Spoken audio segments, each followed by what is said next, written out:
Everyone, we are going to be reading chapter 6, which is Going Up as a question in My Life as a Broken Bungee Cord. No pressure, Miguel whispered as we unloaded the balloon from the pickup the following morning. But if those guys over there beat us, I'll be humiliated for life. Thanks, I sighed as I glanced over at the other team. That sure takes a lot off my mind. You have a mind? Wall Street smirked. Everyone snickered. Everyone but Mama. She stood beside the truck doing what she did best, looking worried. She would have joined the conversation, but she'd already covered her list of topics. Are you sure it's safe? Are you really sure it's safe? Are you really, really sure it's safe? Are you really, really, really? Well, you get the picture. Miguel promised her everything would be fine, that we'd be safer in the air than she'd be driving on the ground. Of course, she nodded and pretended to believe him, but of course she didn't. Hey, Mickey. It was the tall guy from the other team, the one with the big mouth. He was unloading their balloon from their truck. Sure you don't want to chicken out? Feels like there might be a teensy-weensy little breeze starting. There was no missing his sarcasm, but he had a point. A small wind had picked up. Don't pay any attention to him, Miguel muttered. But the mouth continued. After we clean your clocks, the least you and the kiddies can do is swing by the resort and wash our truck. No need, Miguel shot back. After we trounce you, you'll be too humiliated to be seen in public. It wasn't much of a comeback, but considering his chances of winning, it wasn't too bad. I mean, look who he had to work with. The four of us were definitely the losingest bunch of winners I'd ever seen. First there was me, with my fear of heights. Then Opera, with his fear of the great outdoors. And don't forget Wall Street, with her fear of losing her brother. And of course, Mama, with her fear of everything. Yes, sir, we were definitely world-class champion. AAA losers. But that didn't seem to bother Miguel. He went right on working with us like we were pros. A half hour later, the balloons were up and inflated. Both teams fought to hold their bucking baskets in place as the mouth shouted the last-minute instructions. Basket weights looked the same. 3 men in ours, 3 kiddies and a half man in yours. His group gave the usual sneers and laughs. He continued, Closest one to the marker in the old man Wilson's field is the winner, right? Miguel nodded as he fired another burst of flame into our balloon. Mama held on to the basket as Opera Wall Street and yours truly climbed on board. On my count, Miguel shouted. Again, Miguel nodded. The balloon started to buck. More than yesterday. A lot more. The wind had definitely picked up. Mickey, I started to ask. It'll be fine, he cut me off. Everything's fine. I wanted to argue, but with the pressure he was getting from the guys, I figured it wouldn't do any good. Besides, he was the expert. Then there was his mom. The look on her face said she had had enough to worry about already. Okay, Mama, he said. When he says 3, let go. She nodded. I prayed. 1, Mouth shouted. Miguel reached over and tapped one of the gauges. I prayed harder. 2. He rechecked his fuel tanks. I prayed even harder. 3. Miguel fired the burner. Mama let go of the basket, and we were off. The burners roared as everyone hooted and hollered. Well, everyone but me. I was too busy popping breath mints into my mouth, one after another.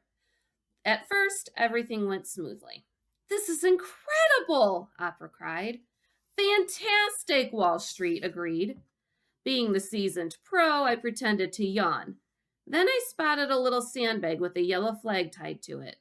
What's this? I asked. That's what we hit the marker in Old Man Wilson's field with. I thought you said it was a race. It is, only with balloons you don't race for speed, you race for accuracy. The closest one to hit the marker is the winner. Suddenly, the balloons gave a little shudder, then a big bump. What was that for? In all my experience of ballooning, some 42 minutes and 16 seconds from yesterday, I had never felt anything but smooth floating. Again, the balloon shuddered. Harder this time. Then we started turning. Slowly at first, then faster and faster. Miguel? Wall Street cried. His eyes shot to the gauges. It's a thermal. A what? Wall Street shouted. A bubble of hot air. It is taking us up. He looked toward the balloon as it gave another shudder and started to shake. We followed his gaze in perfect three harmony, gasped. The balloon was caving in. Quickly, Miguel fired the burner over our heads. What are you doing? Wall Street cried. I'm taking us up. We want down, not up, Wall Street screamed. No way, he shouted over the roar of the burner. We've got to keep the bag filled. As the bumping and spinning increased, we began to sway back and forth. Hang on, Miguel shouted. The balloon gave another lunge, and we all screamed, again in perfect harmony. I couldn't help thinking we should take our act on the road. Maybe pick up a recording contract, make a music video. Miguel, Wall Street cried, get us out of this, get us down. The only way is up. We gotta ride this thing to the top. More spinning and swinging. How high? Opera shouted. What? How high will it take us? No telling at this feet. No telling at this rate, a few thousand feet. A few thousand feet? I cried. The balloon gave another jarring bounce, followed by an even more rocking. It was wilder than any carnival ride I'd ever been on. Not that there's a lot of action on the merry-go-round. It was almost as bad as when Dad taught Brock to drive in the Walmart parking lot. Luckily, up here there were no shopping carts to hit, let alone light poles or garbage dumpsters or little old ladies. Don't worry, last we heard she was recovering nicely. But there was another problem. The one dealing with our bodies and the basket, more precisely with keeping our bodies from being thrown out of the basket. Okay, everybody scoot down. What? We shouted. Sit down. To be safe, everybody sit down. We quickly dropped to the floor of the basket as it kept rocking and swaying. All we could see now was the balloon. And believe me, that was enough. It was pretty scary watching the giant bag twist and snap and expand and collapse. Then, as quickly as it started, it stopped. The balloon filled out, and we were back to normal.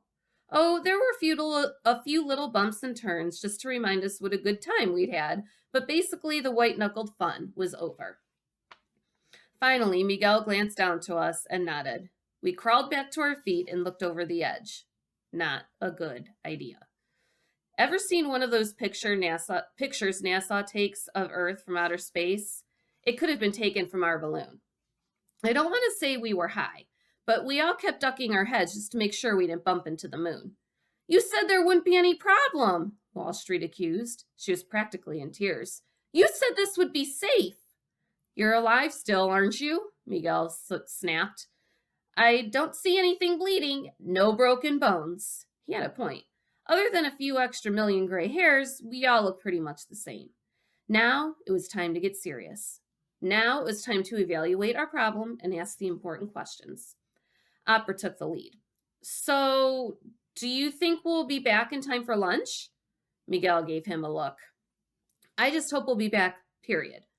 What do you mean? I asked.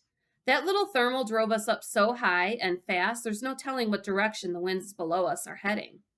That's bad? It just means I don't know where we'll land. That's bad. With that bit of cheery news, we all kind of huddled together in silence as Miguel pulled on the rope leading up to the parachute. I'm letting hot air out of the top, he volunteered, so we can get back down and land. I looked over the edge of the basket. Land where? I asked. There's nothing below us but mountains. Miles and miles of mountains. Opera gave a hearty gulp. Not to mention a few grizzlies, cougars, wolves, and... Yeah, we get the picture, Wall Street cut him off. Turning to her brother, she asked, but you have some idea where we'll land, right? I mean, like, the general idea? Yeah, Opera said hopefully. Like, near a Motel 6, or a McDonald's, or... Sorry, guys, Miguel shrugged as he worked the rope. Uh-oh. I don't have a clue. Double uh-oh. So there we were. Miguel and the 3 city slickers, a zillion miles above the earth, dropping into winds that blew who knew what direction so we could land who knew what location. Yes, sir, another fun-filled day in the life of Wally McDougal. I offered Opera my last mint and wondered who'd get my CD player now that we were both checking in to heaven. together. That's the end of chapter 6. And chapter 7 is called Going Down. So we'll have to see what Miguel does tomorrow to help them get down. I hope you guys have a great day. I'll see you tomorrow.